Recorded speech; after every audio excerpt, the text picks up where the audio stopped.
아마 저랑 많이 공감하실 분들이 계실 것 같습니다. 저도 나이를 점점, 영어로 표현하면은 slowly but surely 먹어가고 있다는 생각을 가지게 하는 이유가 하나 있습니다. 뭐 여러 가지 이유가 있습니다. 그 중에 하나이죠. 뭐 여러 가지 이유는 예전과 같지 않게 이 몸 움직임, 몸 놀림이 조금 차이가 있는 걸 제가 좀 느낄 때 있고, 또 다른 그렇게 똑똑한 사람은 아니지만 그런 말 하죠. 이 총기가 좀 빠지는 것 같아요. 특히 자꾸 까먹는 것 같아가지고 기억력이 떨어지는 것 같아서 조금씩, 그러나 천천히 분명하게 slowly but surely 나이를 먹어가고 있다는 그러한 생각을 부쩍 가집니다. 오랜만에 만났는데 이런 방송하지만 저도 그런 게 좀 있는 것 같아요. 그런데 제가 나이를 먹어간다고 생각한 것은 이런 이유들은 아닙니다. 사실 우스운 얘기가 될 수 있는데 저는 제가 좋아하는 노래 장르가, 웃지 마시기 바랍니다, 트로트라는 것을 근래 와서 알게 되었습니다. 일명 뽕짝이라고 그러죠, 한국에서는. 원래 이 뽕짝이라는 것은 제가 이야기로는 나이 드신 분들이 좋아하는 그러한 장르인데, 사실 어떻게 보면 제가 이 장르를 좋아한다는 것을 알게 된 것이 아니라, 물론 저도 이게 집에 있는 시간이 많다 보니까 제가 정말 평생 안 듣던 이 트롯을 듣게 되었어요. 트롯 보게 되면서. 그래서 거기에 나오는 저도 좋아하게 됐습니다. 이명웅 씨라든지 아니면 김호중 같은 분들 정말 노래 잘하시더라고요. 그래서 참 노래가 좋다. 그런데 사실은 제가 생각해 보니까 한국에 살 때에 1970년대 제가 좋아하던 가수 중에 한 사람이 누구였냐면은 남진이었어요. 근데 저는 남진 씨가 부르는 노래가 뽕짝인 줄 몰랐습니다. 그냥 그러는 줄 알았죠. 트롯을 좋아해서가 아니라 이렇게 옛날을 생각하는, 그리워하는 그 자체가 제가 좀 나이가 들어가고 있다는 것을 느끼게 되었습니다. 사실 제가 1970년대에 가장 좋아하던 가수들은 통기타 가수들이었어요. 그때 중학교 다니면서 제가 굉장히 얼마나 좋아했냐면은 윤영주와 송창식 씨가 함께 그룹 했던 트윈 폴리오라는, 그래서 제가 테이프에 그거를 가지고 가서 제가 처음에 미국 가서 이렇게 밤마다 그 노래를 들으면서 한번 말씀을 드린 것 같은데 참 많이 울었습니다. 내가 어디에 있고 이것은 무엇인가 하는 그런 마음으로. 그때 또 통기타 가수 기억나실 거예요. 양희은 씨라든지 김세환 씨 이런 거 좋아했고, 그 중에 한 분이 이제 서유석이라는 분이었습니다. 사실만에 교회를 왔는데 이렇게 목사님 갑자기 무슨 뽕짝 얘기하다가 이거 통기타 가수 얘기를 할까 그러실 것 같아요. 그런데 이렇게 말씀을 드리는 이유는 오늘 본문 말씀에서 보게 되면 성막을 세우는 장면이 나옵니다. 그 말씀 묵상하는 가운데 저는 그냥 갑자기 제가 말씀드린 대로 흥얼거리며 부르던 노래, 70년대 후반기에 서유석 씨가 지은 노래한 가는 세월이라는 노래가 있습니다. 기억나시는 분 계실 거예요. 그래서 제가 가는 세월 가사 잠깐 읽어보겠습니다. 가는 세월 그 누구가 잡을 수가 있나요? 흘러가는 시냇물을 잡을 수가 있나요? 아가들이 자라나서 어른이 되듯이 슬픔과 행복 속에서 우리도 변했구려. 하지만 이것만은 변할 수 없어요. 새들이 저 하늘을 날아서 가듯이 날이 가고 달이 가고 산천초목이 다 바뀌어도 이 내 몸이 돌이 돼도 내 마음은 영원하리. 라는 그러한 가사입니다. 아마 제가 노래 부르면 따라 부르는 분도 많을 것 같아요. 사실 이 노래가 그 당시에 아주 굉장한 반응을 일으켰다는 것을 이번에 제 가사가 생각이 안 나니까 이렇게 찾아보다가 알게 되었는데, 여러분 당시 우리 오늘 함께 예배하시는 분은 다 기억이 나실 거예요. 몇 번 빼고는. 그때는 지금같이 디지털에 이렇게 스마트폰으로 듣는 게 아니라 레코드판, LP판이라고 그랬었죠. 이때 나온 이 노래가 100만 장이 팔렸다고 그래요. 그래서 카세트 테이프까지 합치면 수백만 장이 팔리는 것이 되니까 굉장히 인기를 얻었던 노래는 맞습니다. 저도 흥얼거릴 정도였으면 굉장히 많이 대중이 알려진 그런 노래였죠. 근데 보게 되면은 조금 전에 가사를 읽어드린 것 같이 흘러가는 세월을 흘러가는 시냇물에 이렇게 비유합니다. 그리고 모든 것이 다 변하지만 변치 않는 것이 있다면 자신의 마음이라고 말합니다. 영원할 것이라고 그렇게 말하죠. 사실 노래 가사를 제가 들으면서 이런 질문을 해보았습니다. 어떻게 마음이 변하지 않고 영원할 수 있을까? 그렇게 노래할 수 있을까? 이게 정말 가능할까? 여러분, 가능하다고 생각하세요? 내 마음은 영원할 것이다. 변하지 않는다. 마음이 영원할 수 있을까? 왜 이렇게 말씀을 드리냐면 오늘 우리가 지난 한 2달 정도 묵상하던 출애굽기의 마지막 부분에 와 있습니다. 앞으로 40년, 좀 더 정확하게 말씀드리면 39년의 광야 생활을 그들이 해나갈 것입니다. 39년의 광야 생활을 하는 이 이스라엘 백성들의 그 마음이 하나님을 향한 마음이 변하지 않을까? 이게 가능한 것일까? 물론 맞습니다, 여러분. 출애굽한 이스라엘 백성들이 그 광야 생활 40년을 승리하며 나가려면 정말 그들에게 필요한 것이 무엇이냐면 하나님을 향한 그들의 마음이 변하지 않아야 됩니다. 하나님만을 바라보아야 됩니다.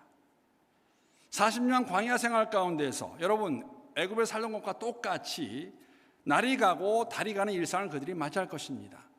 애굽에 있다가 광야에 나왔다고 해서 삶이 변하지 않습니다. 똑같은 일상입니다. 해가 뜨고 해가 지고 달이 뜰 것입니다. 물론 광야에 살기 때문에 산천초목이 변하는 것은 볼 수 없겠지만 그들의 몸 역시 돌같이 딱딱하게 변해버릴 것입니다. 죽게 될 것이라는 것이죠. 그러다가 때가 되면 40년이 되면 우리는 이미 알고 있습니다. 때가 되면 40년이 되면은 그 백성이 가나안 땅, 약속의 땅에 들어갈 것입니다. 그러면 여러분 40년 살면서 들어가기까지 이들이 어디에서 무엇을 하며 살아야 되는 것인가? 어떻게 이 광야길을 가야 되는 것인가? 라는 질문에 대한 답을 오늘 본문에 찾을 수가 있죠.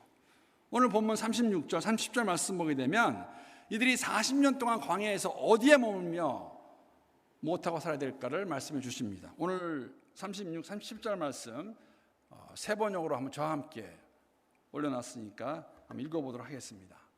밑에 나오죠. 자, 시작. 이스라엘 자손은 구름이 성막에서 거치면 진을 거두어 가지고 떠났다. 그러나 구름이 거치지 않으면 거칠 때까지 떠나지 않았다. 40년의 삶을 어떻게 살아가면 될 것인가? 답은 간단합니다. 구름 따라가면 됩니다. 그래서 오늘 설교 제목이 구름 따라가는 삶입니다. 구름 따라가는 삶. 저 한번 따라해 보시겠습니다. 구름 따라 사는 삶. 구름 따라 사는 삶. 우리 옆에 분하고도 한번 함께 이렇게 격려하시죠. 구름 따라 가는 삶. 구름 따라 가는 삶. 여러분, 구름 따라가는 삶은 감을 잡으시겠지만 하나님 말씀에 절대 순종하는 삶을 두 가지 면이 있습니다. 상징적이기도 하고 실제적이기도 합니다. 상징적이라고 말씀을 드리는 이유는 여러분 이스라엘 백성의 성막 가운데 성막을 지으라고 말씀하신 분은 사실 하나님이세요. 하나님 뭐라고 말씀하시냐면 내가 그들 가운데 성막 가운데 거하시겠다고 말씀하십니다. 사실 말이 안 되는 이야기입니다. 우주 만물을 만드시고 주장하시는 그분께서 성막에 계시겠다는 것이죠. 왜 그렇게 하십니까? 그들에게 상징적으로 보여주기 위해서, 리마인드 하기 위해서 40년 광야 생활 가운데 그들이 홀로 가는 것이 아니라 하나님이 함께 하시는 걸 어떻게 알 수가 있습니까? 성막을 볼 때마다 성막, 하나님이 거하시는 곳이야. 상징적으로 그들에게 함께 하심을 보여주기 위해서 성막을 지으라고 말씀하셨습니다. 그런데 이 성막, 구름 따라가는 모습은 여러분 실제적인 모습이기도 합니다. 방금 읽은 구절의 내용과 같이 여러분 그들이 머물고 있다가 성막이 그곳에 그들의 진 중앙에 있다가 그 위에 있는 구름이 움직이게 되면 어떻게 해야 됩니까? 진을 거둬야 됩니다. 성막을 다시 거두어서 그 구름을 따라가야 됩니다. 따라가다가 구름이 멈추면 어떻게 합니까? 그 구름 밑에다가 성막을 치고 12지파가 동서남북으로 진영을 짜서 그곳에서 머무릅니다. 실제적이죠. 오늘 본문의 내용이 그것입니다. 여러분들 그거 아세요? 아시리라 생각해요. 애굽에서 가나안까지의 거리는 약 10일 정도면 갈 수 있는 거리입니다. 10일 정도면 갈 수 있는 거리를 여러분 40년을 그 땅에 머물러야 된다면 여러분 마음이 어떠시겠어요? 어디에서 거하시겠어요? 물론 40년이 걸리는 이유는 이스라엘 백성이 불순종했기 때문에, 하나님을 의심했기 때문에, 그 땅을 주셨는데 갈 수 없다고 생각했기 때문에, 그렇게 믿었기 때문에 그들이 40년을 광야 생활합니다. 그런데 동시에 그들에게 꼭 필요한 삶이었습니다. 필요한 여정이었습니다. 왜? 애굽에서 노예로 살던 그 옛 모습의 찌꺼기를 다 털어내는 시간이었기 때문에. 그렇죠? 라이프 스타일을 바꿔야 되는, 벗어버리는 시간이 필요했기 때문에 40년의 시간이 그들에게 주어진 것이 맞습니다. 그러면 10일을 갈 수 있는 거리를 40년을 만약에 가야 된다면 그 넓은 광야에서 어디에 가서 진을 칠 거예요? 어디에 머무를 것입니까? 이것을 하나님께서 말씀해 주시는 것이죠. 하나님이 거하시는 것, 성막 위에 구름이 움직이면 그들이 그 성막을 접고 자신들의 텐트를 다 접고 따라가야 하는, 그러다가 그 구름이 멈추면 그곳에서 성막을 치고 천막을 치고 살아가는 모습입니다. 여러분, 사실 오늘 17절 말씀 보게 되면 굉장히 흥미롭습니다. 왜냐하면 출애굽한 해를 원년으로 삼았을 때에 두 번째 해, 둘째 해 1월 1일 하나님께서 이스라엘 백성들에게 뭐라고 말씀하시냐면 모세를 통해서 성막을 세우라고 말씀하십니다. 세우라고. 짓는 게 아니에요, 여러분. 출애굽한 지 한 5개월 정도 되었을 때에 시내산에 도착한 그들을 향해서 하나님께서 십계명을 주셨고 율법을 주셨습니다. 그리고 바로 하신 말씀이 뭡니까? 성막을 지으라고 말씀하셨죠. 바로 그 전에.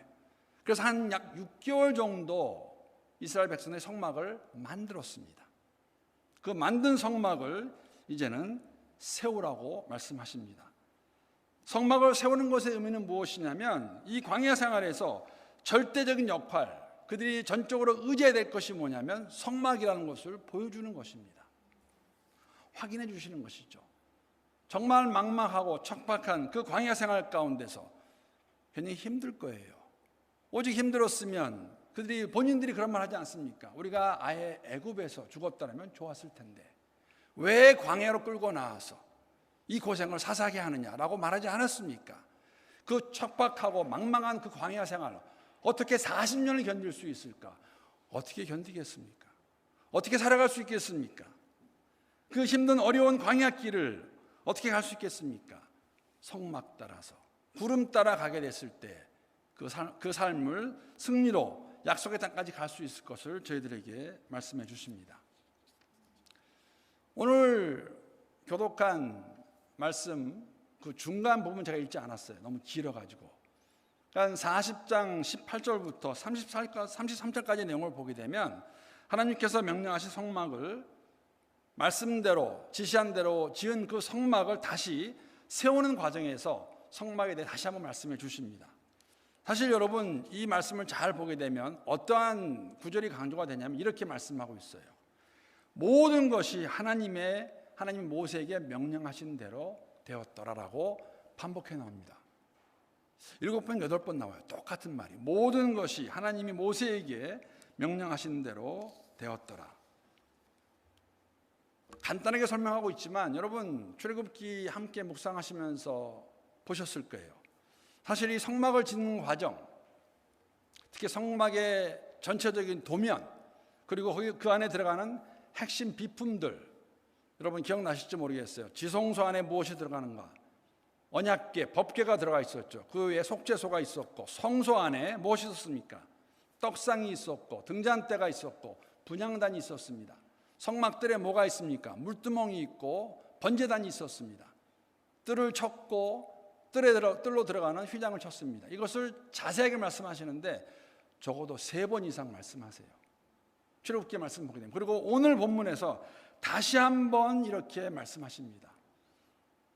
그리고 우리에게 다시 한번 깨닫게 하시는 것이 무엇이냐면 이 성막의 모든 것들은 하나도 빠짐없이 하나님이 지시하신 대로 말씀하신 대로 명령하신 대로 만들어졌고 그 만든 것을 세운 것을 저희들에게 오늘 본문을 통해서 출애굽기 40장의 말씀을 통해 다시 한번 저희들에게 말씀해 주십니다.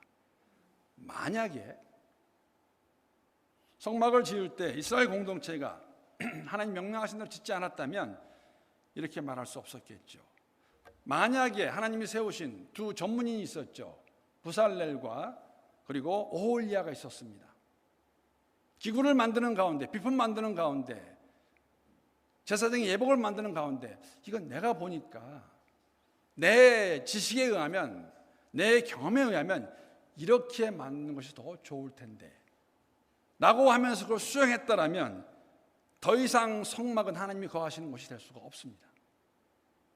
오늘 본문에서 하나님께서 명령하신 대로 지음을 받았다는 것은 뭐냐면 하나님 말씀하신 그대로 지었다는 것입니다. 만약에 다른 것이 들어왔다면 부살렐과 오홀리아나 아니면 모세가 리더로서 그렇게 하는 것보다 이렇게 하는 게 낫다라고 말해서 바꾸었다라면, 수정했다라면 이 성막은 더 이상 하나님이 거하시는 곳이 될 수가 없는 것입니다. 그냥 그들이 만든, 이스라엘 백성들이 만든 그냥 멋있는 텐트밖에 안 되는 것이에요. 그렇지 않았습니다. 하나님이 말씀하신 그대로, 지시하신 그대로, 명령하신 그대로 만들었고 성막을 세웠고, 그 세운 성막 위에 하나님의 영광이 나타났고, 구름이 있는 가운데 구름이 멈춰 있으면 그들이 함께 있었고, 구름이 움직이면 그들이 전진해 나갔습니다. 사랑하는 성도 여러분, 오늘날 성전 건축은 건물 예배당 건축은 아닙니다. 같지 않습니다. 예수님께서 이 땅에 성전으로 오셨고 예수님과 연합하여 한 몸이 된 교회 공동체가 성전입니다. 에베소서 2장 20절부터 22절까지 말씀 제가 한번 읽어보겠습니다. 이러한 사실을 잘 설명해 주고 있습니다. 세 번역입니다. 여러분은 사도들과 예언자들이 놓은 기초 위에 세워진 건물이며 그리스도 예수가 그 모퉁이 돌이 되십니다. 그리스도 안에서 건물 전체가 서로 연결되어서 주님 안에서 자라서 성전이 됩니다. 그리스도 안에서 여러분도 함께 세워져서 하나님이 성령으로 거하실 처소가 됩니다. 그러므로 오늘날 성전 건축은 성막을 짓는다는 것, 성전을 세운다는 것은 교회 공동체를 세우는 것을 의미합니다. 여러분, 교회는 제가 시간 날 때마다 이런 말씀 드리는 것 같아요. 사람의 세속적 모임이나 단체가 아닙니다. 교회는 하나님께서 그리스도 예수 안에서 이루신 하나님 나라, 즉 새 언약 공동체입니다.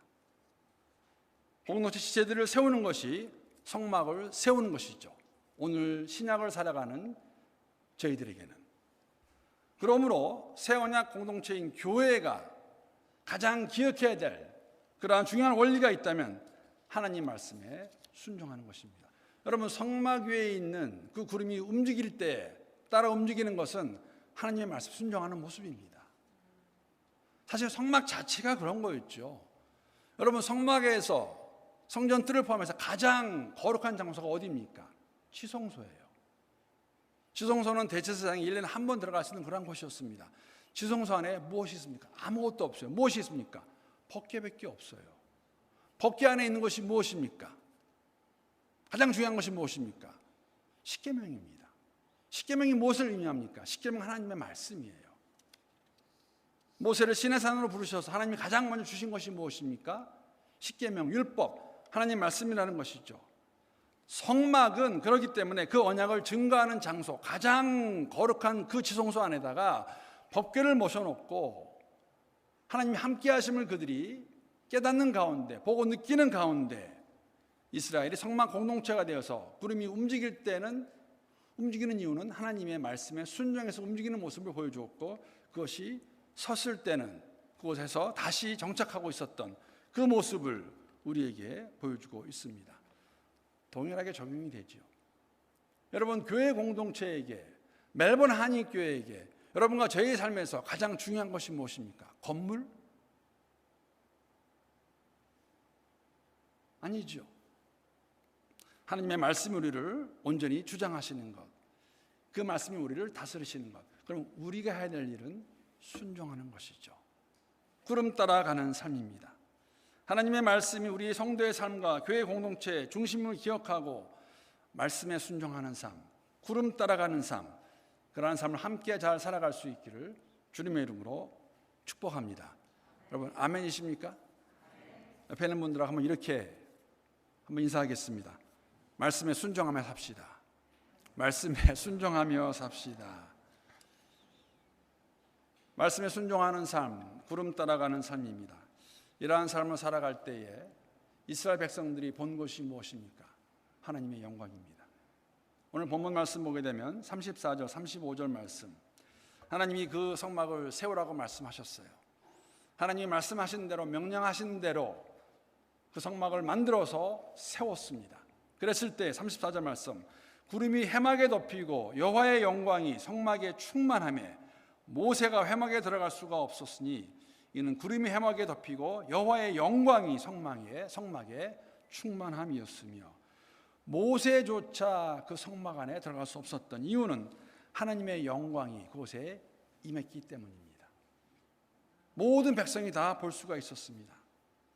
하나님이 거룩한 상태로 그곳에 계시기 때문에 아무도 성전에 가까이 갈 수 없었던 것을 저희들에게 보여주고 있습니다. 여러분, 한편으로는 우리가 정말 영어로 하는 그 감탄, 놀람, 또 한편으로는 두려운 마음도 들죠. 하나님이 어떠한 분이신가를 저희들에게 보여주고 있습니다. 성막 위에 있는 그 구름, 밤에는 그 구름 안에 불이 있어서 그들을 인도하십니다. 출발할 때와 머물 때를 보여주십니다. 이 가운데서 하나님께서 역사하시는 것을 보는 그 삶, 여러분, 성막에 거하시지만 하나님은 성막 안에 자신을 가두신 건 아니었어요. 움직이셨습니다. 그들 인도해 나가십니다. 이러한 모습을 가지고 어떤 설교자가 이렇게 설명합니다. 제가 한번 읽어보겠습니다. 하나님은 성막에 갇혀 정적으로 존재하지 않으시고 백성의 광야 행진을 앞서 인도하시면서 역동적으로 인재하십니다. 여러분, 이러한 모습이 하나님의 인재와 통치를 받는 이스라엘 공동체의 모습이었고 오늘 우리에게도 이러한 모습이 있을 수 있음을 보여주는 것이 아닐까요? 우리의 삶을 역동적으로 인도하시고 보호하시는 그 하나님, 우리의 마음이 여러분 하나님께 초점이 맞춰져 있으면 이스라엘 백성은 40년 동안 그 광야 생활을 해나갈 수 있었습니다. 우리 역시 남은 믿음의 여정, 주님 나라 가는 그날까지 잘 걸어갈 수 있을 것입니다. 매일 매순간 우리를 인도하시고 보호하시는 그 하나님, 의지하는 마음으로, 신뢰하는 마음으로 광야 같은 이 세상에서 두렵고 힘들고 어려운 것을 끝나는 것이 아니라 그분께서 우리를 도와주시기 때문에, 함께 하시기 때문에 마지막까지 갈 수 있는 그러한 모습 우리에게 보여주고 있습니다. 정말 감사한 것은 여러분, 이 하나님의 영광의 빛이 그리스도 예수 안에서 우리에게 오셨고 우리 가운데 이루어졌다는 것이에요. 완성이 되었다는 것입니다.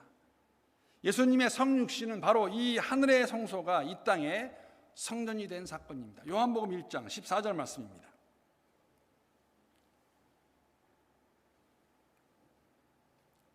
우리 이 말씀도 한번 함께 같이 읽겠습니다. 자, 시작. 말씀이 육신이 되어 우리 가운데 거하심에 우리가 그의 영광을 보니 아버지의 독생자의 영광이요 은혜와 진리가 충만하더라. 성육신하신 그리스도 예수 안에서 우리가 하나님의 영광을 보았다고 말하고 있습니다. 우리 가운데 거하신다고 말하고 있습니다. 우리의 삶 속에, 공동체의 삶 속에 영광으로 거하시는 하나님 아버지, 그 하나님의 인자하심과 통치하심을 경험할 수 있는 여러분과 제가 될 수 있기를 함께 기도합니다. 사랑하는 성도 여러분, 이스라엘 공동체 회중은 하나님께서 모세를 통해 주신 하나님의 명령에 따라 성막을 만들고 세웠습니다. 출애굽 사건은 여러분, 이스라엘 백성이 더 이상 말씀드린 것과 같이 노예로 살지 않고 하나님 나라 백성으로 자유인으로 살아가는 것을 저희들에게 보여주는 것이고, 그것은 시작에 불과합니다. 광야 생활은 성막을 세워서 나가는 광야 생활은 하나님이 그들 가운데 임재하시는 가운데 통치하시는 것을 저희들에게 보여주고 있습니다. 이제부터는 여러분, 둘째 해 첫째 날에 성막을 세웠습니다. 그래서 정확히 말씀드리면 남은 39년의 삶은 그 성막이 인도하는 대로 따라갈 것을 저희들에게 보여주고 있고 그들의 본격적인 여정은 시작이 되었습니다. 예수를 만난 것은 여러분 시작에 불과합니다. 우리의 삶도 다르지 않습니다. 성막을 세우듯이 우리가 믿음의 종착역에 도착할 때까지 그 백성이 가나안 땅에 들어갈 때까지 그 여정을 걸어가는 승리할 수 있는 방법은 무엇이냐면 구름 따라가는 삶이에요. 말씀 따라가는 삶입니다. 말씀 따라가는 삶을 살게 되면 말씀에 순종하며 살게 되면 우리 가운데 여러분의 개인의 성도의 삶 가운데 제 삶 가운데 교회 공동체 삶 가운데 하나님의 영광이 나타날 것입니다. 나타나지 않으면 그것을 볼 수 없으면 여러분 어딘가에서 무엇인가는 잘못된 것이죠. 왜 말씀해 주고 계시는데 그 모습을 저희들에게 보여주고 계시는데 하나님의 영광이 우리 삶 가운데 없다면 교회 삶 가운데 없다면 어쩌면 성막을 잘못 지었는지도 모르겠습니다.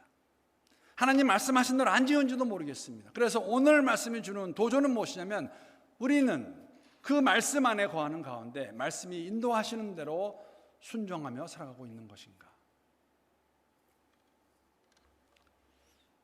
여러분 정말 감사한 것은 지난주 금요일부터 이 추가 완화 조치가 실행이 되어서 오늘 말씀드린 것 같이 지난주에는 20명 오셨어요. 오늘 한 50명 정도 오신, 40명 오신 것 같아요. 더 많이 오겠지요. 이렇게 오늘 본당에서 예배를 드릴 수 있는 것 얼마나 감사한지 모르겠습니다. 다시 말씀드리지만 작년 2월 전에 그 누가 주일날 교회 오는 것조차도 제안을 받아서 예배당에 못 올 것이라고 생각하셨습니까? 아무도 없었어요. 더 나아가서 여러분 사실 이게 현실이 되었죠. 여러분 백신 여권이 뭡니까 도대체? 이거 왜 필요한 겁니까? 코로나19는 없어지지 않을 겁니다. 모든 나라의 정책이 바뀌었습니다. 뭡니까? with COVID이에요. 함께 살아가는 세상으로 변해버렸습니다. 우리가 말로만 하던 감만 잡던 뉴노멀의 시대가 이런 것입니다. 백신을 맞지 않으면 여행도 제대로 할 수 없어요. 참 죄송합니다. 제가 광고 시간에 말씀을 드렸지만 백신을 맞지 않으신 분들은 교회 오시는 것을 자제해달라고 말씀을 드립니다. 미안한 마음이 참 많습니다. 그런데 그런 분들이 오게 되면 정부 정책에 따라서 방책에 따라서 오늘도 이 본당에서 예배를 드릴 수 있는 숫자가 30명으로 제한이 돼버리기 때문에 그렇게 말씀을 드리는 것입니다. 이게 뉴노멀이에요. 언제 변할지 모르겠어요. 이러한 가운데서 여러분 변한 세상을 살아갑니다. 그런데 저는 솔직히 말씀을 드리면 이스라엘 백성들이 애굽에서 노예로 살다가 자유인이 되었을 때 40년 광야 생활 더 황당했을 것 같아요. 바로 가지도 못합니다. 10일 가는 거리를 바로 들어가지도 못해요. 무슨 이야기냐면 어쩌면 우리가 예수 믿고 바로 총 가면 좋을 것 같아요. 이런 꼴 다 안 보고 이런저런 어려움 다 겪지 않고 그냥 바로 가면 좋지 않을까요? 이왕 갈 거라면 빨리 가면 좋지 않을까요?